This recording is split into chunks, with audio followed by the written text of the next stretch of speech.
Hello guys, nandito po kami sa Villa Rosary po sa Louisiana. Ayan, akyat po kami doon kay Mama Mary.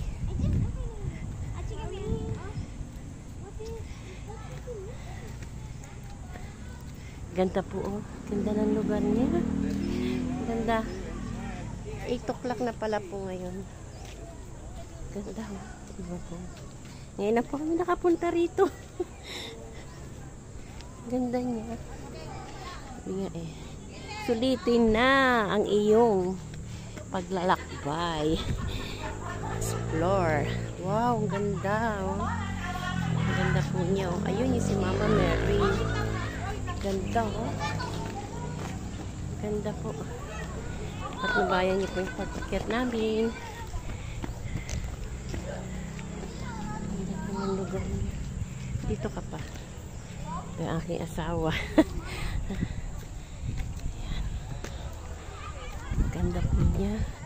Talagang ang kapaligiran po niya eh presko. Kahit medyo mainit na, pero tingnan nyo.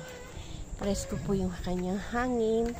Kasi hindi po masyadong polluted yung lugar. Ganda po.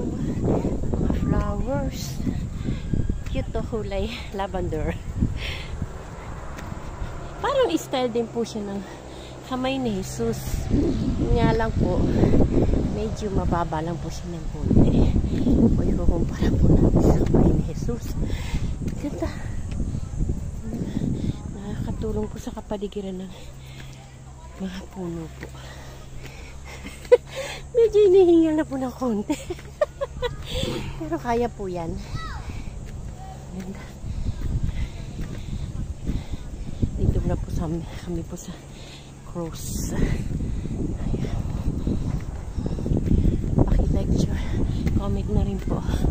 God bless everyone. Love you all po.